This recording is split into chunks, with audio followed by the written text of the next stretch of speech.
Afternoon. How you doing? Very well, you? I'm very good, thank you. First of all, can I ask you about Lewis McLeod? How impressed have you been with him this season? Well, it's everybody. You know, I get good reports from our coaches that are up here, people who played against them, people who work with them, and I look forward to seeing them and working with them. How much have you seen in this season? How many games have you seen in them, and what have you been impressed by? I seen the first game of the season, and then I just catch up on videos, really, and then obviously other people who watch games. So it's easy to find out if a player's playing well and he's good to work with, and we think it'd be good for us to help him along. We've had Ryan Golden in the previous squad, and Kevin McDonald was in the squad at the start of the season as well. Is there a conscious effort on your part to get young players involved at this stage? I think it's beneficial for them because I like bringing them along. I'm enthusiastic to add to the squad. I want to find out, you know, do they work with the squad as well? Can they work with the system we're trying to implement systems? And we get to know them instead of just being a name. I get to find out what they're like, sit down and speak to them, and that'll be beneficial when they come in, you know, the next time. So it's not just a scary thing. As you ask the boys, it's not just come along and make up the numbers, it's come along and impress us. Yeah. Alan Hutton is out your squad. He's Yeah. been very consistent for you. I mean, how big a loss is that? It could have been worse. It could have been a lot worse that we didn't have anybody who we think's good to come in. We do feel we have players that can come in. Might play a wee bit different from Alan. Alan's got his own style, which has been great for us. But other people will come in, will not try and copy Alan, but do what they do well. Phil Bardsley presumably could fill in if required. What have you made of him this season? Phil's been regular, been very steady at Stoke. Stoke are reasonably happy with the start of the season, and so can Phil. Phil's been unlucky, but I think we've had two smashing full-backs, Whittaker and Alan Hutton being there. So it's handy that we can call him Phil again. Gordon, it's quite rare that a game against England would take second stage almost to another one, but is it fair to say that by far and away the most important one coming up is the Ireland one? Yes, absolutely. I think about 6-7 months ago I was speaking about tickets for the England game. It's not happening away in the last couple of months, that's for sure. It's all been out the public island, and I really didn't know I had that many friends in the Republic. That's wonderful. Thanks for your inquiries, but nah. You've not been able to help them out. But just in terms of that game then, what particularly whets your appetite about what we'll see here at Celtic Park in a few I think we're all looking forward to the atmosphere. I thought the atmosphere at Ibrox was terrific. That definitely helped us. It's got to be great here as well. We're putting a performance at Ibrox, and we're going to put another one on here. And the performance is helped by our fans, absolutely. That between us, we can beat anybody. Is there a sense from both yourself and the players that the fans really are important? Because clearly they've had quite a lot to sing and shout about recently under yourself. But is there a sense in which you have to reward their loyalty as well? It works both ways. It works both ways. I don't think anybody can really generate it. Is it the fans who start us to play well, or do we, you know, you deliver what that out? But what the fans want is a performance, and they want to come along and enjoy that experience, and that hopefully that's what we're doing just now, is making the fans enjoy the experience of following the team, and that feeds back to us. Is when we get the good feedback from the crowd, that helps us in the next international game. There's absolutely no doubt about it, because the feedback at Ibrox helped us at Poland. Gordon, can you look at the Republic and Poland games as, so can you view them as that you try and aim for 4 out of those 2 opponents, or is it, can you not make those calculations? Nah, you'll never know. You'll never know when the big points will come along. as I say, all you can do is put in a performance. We'll try to win every game. I think if you've seen us try to play, we'll try and win every game. And if we can get 3 points, that's great. We'll probably think we should have had more points. But if you look at Germany, I think they've had about 80 attempts at goals in 3 games. You know, they can probably count themselves a bit unlucky. But all you can do is perform. And I think the teams in this section have been performing well. Absolutely. Been some good performances. It's a real tough group. Yeah, I think you described it as probably the toughest group. Yeah. Do you think there's going to be a kind of a weird result in this group, like Georgia winning away from somewhere that you wouldn't expect? You probably the one probably in Poland beating Germany. That was the one that everybody sat up. But again, if you look at the Poland game and you look at the way Germany played and the number of chances they made, they'll probably say they're unlucky they never won that game. But that's the result that can happen. That can happen, and it'll probably happen again somewhere along there. There's got to be didn't see that one coming. But actually, when I think about it, the more it goes on this, you probably think, well, possibly teams can, beat each other. Was it going to be? Sorry, I was just going to say, what's it going to be like for you, Gordon, being back in the home dugout? Yeah.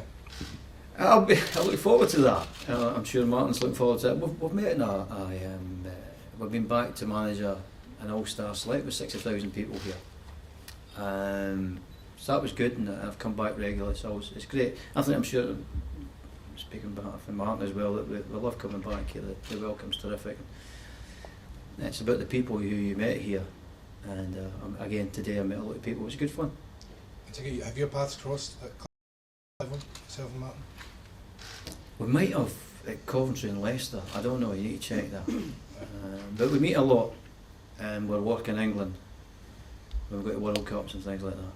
So we've shared many a night together talking football, and we actually talk music and films more than we talk football, to be honest with you. Gordon, if you get Well, I listen about music and films. if you get the same level of performance as you did against Poland, how confident would you be of getting a result against the Republic? Well, if we put in a fantastic performance and Ireland's is even better than ours, then you have a problem. I can only say that we'll be going to try a certain style of football, and you never know how. But the good thing about the coaches is that we're kind of, listen, that's the way it is. We kind of rely on players. We do set teams out to play, but hopefully the night will be remembered from great football, great goals, and good players deciding the game. Do you feel as if you're getting as near to a club side as possible at international level? I think after a couple of years, I do feel, as I said, I think I spoke about the Georgia game where we practiced for 4 days playing against 3 centre backs. Then we realised after a minute that a back 4. So to say to the players, look, forget it's not a back 3, go back to plan A, and they switched into it right away, which was good. I've got to say that I felt really comfortable with that, and the longer the game went on as well, the better they got. How important do you place on, apart from ability, other aspects of a player that has to integrate into your squad? Because you've mentioned you're looking at other aspects of them. Yeah, can they mingle with players? Are they good with other players? Do they want to give up their time for the team? Does their football suit the way we're playing? It can be unfortunate sometimes at international level that you can be a terrific player, but it not really suits that style of play. And I think I've got a group. As I say, when I went, bang, we're playing plan A, and they switched right away. So that was great. So the understanding's good. Do you get the feeling that this build-up in the next couple of days and getting ever closer could match up to the League Cup semi-final draw, Rangers and Celtic? Oh no, I think you have started early on that one. You really have started early on that one, which is understandable. It's a great occasion, and it's better for Scottish football if they're playing against each other more regular. That's for sure, absolutely. I think it's the game itself is taken. It's allowed journalists and everybody else to get away from other matters, non-footballing matters, and enjoy the game itself. Gordon, just on that, I think at the weekend you were on Sky and you were saying that perhaps the 3 clubs need to be manipulated back into the system. What exactly did you mean? Well, to be fair, I thought it was on a private conversation with Cammy, but somebody told me to get recorded. I just know that I was at Hibs and Hearts the other week there. Absolutely terrific. Good game of football. Terrific atmosphere. And the quick a day 3 teams are back in the Premier League. Then it becomes a Premier League again where you've got your Premier clubs involved. It's better for everybody. Were you thinking about the restructuring element of it? No, I would just say that's up to other people. But as I say, I'm here for other things. But I do feel that these 3 clubs, it's been a big miss. These 3 clubs not being in a league. Have you spoken to Stuart McCall since he left Motherwell, and does that impact on his role here at all? None whatsoever. None whatsoever. I've spoken to him and he's fine. He's fine. And it's a pity we've lost it. Well, I've not lost him. He'll be back again because I think for 95% of his managerial role at Motherwell, third, second, that is some going. You know, that is terrific going, and that will not go unnoticed by other clubs throughout the country. That's for sure, and it shouldn't be because he's a terrific guy, terrific manager, and I think players love playing for him as well. That's a great thing. He has the respect to the players. How valuable is he to you, Gordon, when he does join up with Scotland?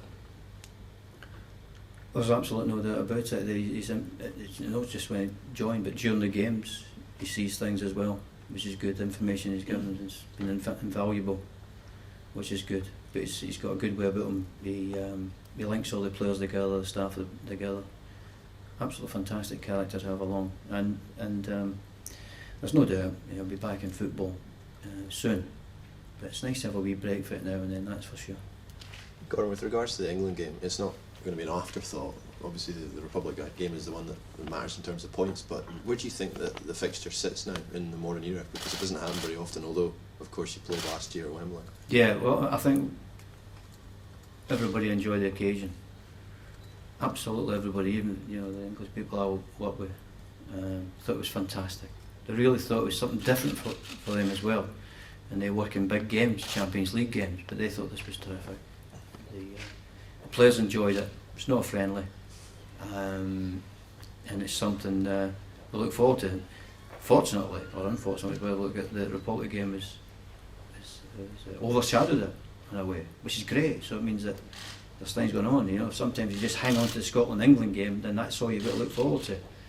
And but it's not. It's one of these big games that we play now, which is good. Gordon, I know you love hypothetical questions, so would you take a tanking in the England game if you were guaranteed a...